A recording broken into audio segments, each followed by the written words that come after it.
వేద ఆగమన శాస్త్ర ప్రకారము ఇక్కడ ఈ శ్రీరామనవమి వేడుకలు అత్యంత వైభవపేతంగా జరుగుతాయి. వేలాది మంది భక్తులు మరి శ్రీరామ వేడుకల్లో పాల్గొనడం జరుగుతుంది. ఇట్లా ఈ ఆలయంలో ధనుర్మాస ఉత్సవాలు అదేవిధంగా శ్రీరామనవమి వేడుకలని భక్తులు అధిక సంఖ్యలో పాల్గొని మరి స్వామివారిని తిలకించడం జరుగుతుంది. ఈ యొక్క పరిసర ప్రాంతాల నుంచి మరి ఖమ్మం చుట్టూ ఉన్నటువంటి వివిధ గ్రామాల నుంచి కూడా భక్తులు ఈ ఆలయాన్ని సందర్శించడం జరుగుతూ ఉంటుంది. అట్లా ఆగమ శాస్త్రం ప్రకారం ఇక్కడ ప్రతిరోజు కూడా మరి స్వామివారి కరంకర్యాలు నిర్వహించడం జరుగుతుంది. వేద శాస్త్రాన్ని అనుసరించి భక్తి ప్రవృత్తులతోని ప్రతిరోజు కూడా మరి భక్తులు అధిక సంఖ్యలో పాల్గొనడం జరుగుతుంది. ఈ యొక్క రాముల వారి పైన భక్తులకు అత్యంత విశ్వాసం. ఇక్కడ ఆలయాన్ని సందర్శిస్తే ఒక ఆహ్లాదకరమైనటువంటి వాతావరణం, అదేవిధంగా చక్కటి పర్ణశాల, అదేవిధంగా మరి పక్కనే గోశాల, ఇట్లా రామాయణానికి సంబంధించినటువంటి అనేక అంశాలని ఈ యొక్క చిత్ర రూపంలో ఈ యొక్క దేవస్థానంలో మలచడం జరిగింది. ఇక్కడ వచ్చే భక్తులు రాముని సందర్శనతో పాటు పర్ణశాలను కూడా వీళ్ళు సందర్శిస్తూ ఉంటారు.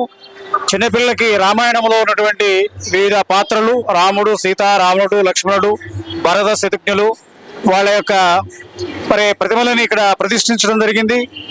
ఆ రకంగా మేము ఈ యొక్క ఆలయాన్ని మరి సందర్శించడం చాలా సంతోషంగా భావిస్తున్నాము. మరి ఇటువంటి కార్యక్రమాన్ని టీవీ వారు దీన్ని మరి తీసుకోవడం, ఈ కార్యక్రమాన్ని భక్తులందరికీ కూడా మరి కార్యక్రమాన్ని చూపించడం అనేటువంటిది ఒక మంచి కార్యక్రమంగా మేము భావించడం అనేటువంటిది జరుగుతూ ఉంది. వీరికి ప్రత్యేకమైనటువంటి ధన్యవాదాలు. ఈ రామాలయం 2008లో వచ్చాము. ఎంత ఆనందం ఉన్నా ఈ రామాలయం మాకు ఆనందం దొరుకుతుంది. అన్ని చోట్ల అదొక ఆనందం, కానీ ఇక్కడికి వస్తే మాకు ఇదొక ఆనందం. ఈ పర్ణశాల అనేది మీరు తాను అన్నట్టు భద్రాచలంలో ఎలా జరుగుతుందో ఆ కార్యక్రమాలు ఇక్కడ కూడా అలానే కార్యక్రమాలు జరుగుతాయండి. నేను ఈ వసంతోత్సవం అనేది 2008లో విన్నాను. అంతకుముందు నాకు తెలియదు. ఈ గుడికి వచ్చినాకే తెలిసింది. నాకు ఈ గుడి అంటే చాలా ఇష్టం అండి. జై శ్రీమన్నారాయణ.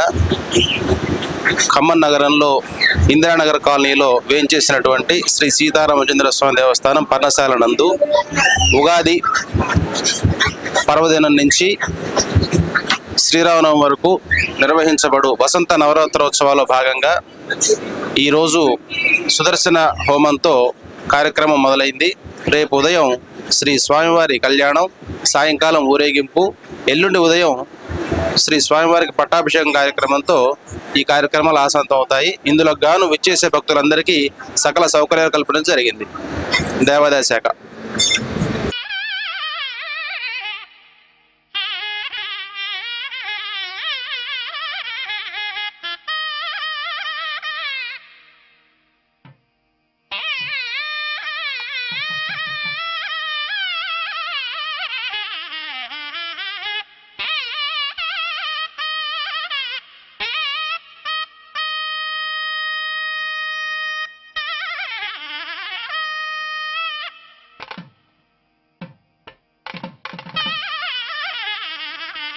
అందరికీ శ్రీరామనవమి శుభాకాంక్షలు.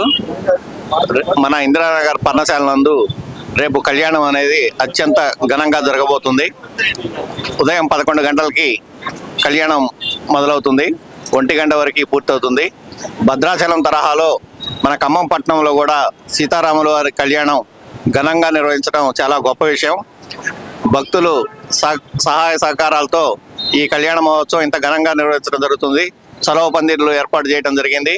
వాటితో పాటుగా స్వామివారికి తలంబరాలు, ముత్యాల తలంబరాలు 6 కేజీలు ముత్యాల తలంబరాలు కూడా పోయడం జరుగుతుంది. ఇక్కడ పాల్గొన్న భక్తులందరికీ కూడా ముత్యాల తలంబరాలు అందజేయడం, కళ్యాణానంతరం ముత్యాల తలంబరాలు అందజేయడం జరుగుతుంది. అట్లానే భక్తులకి పానకము, ప్రసాదాలు కూడా ఏర్పాటు చేయడం జరుగుతుంది. అట్లనే ఈవినింగ్ స్వామివారి ఊరేగింపు కార్యక్రమం ఉన్నది. ఈ ఊరేగింపు కూడా అనేక మంది కళాకారులచే మన కోలాటము, డప్పు బృందాలు, తర్వాత కొమ్ము డ్యాన్సులు, తర్వాత ఇక తాళాలు మేళతాళాలతో స్వామివారి ఊరేగింపు పన్నశాల నుండి సాయంత్రం 5 గంటలకు బయలుదేరి అక్కడి నుంచి ఇందిరానగర్, చైతన్య నగర్, శ్రీనగర్ కాలనీ మీదుగా మళ్ళీ పన్నశాలకు చేరుకుంటుంది. ఈ కార్యక్రమంలో అందరూ పాల్గొని కార్యక్రమాన్ని విజయవంతం చేయవలసిందిగా కోరుతున్నాను.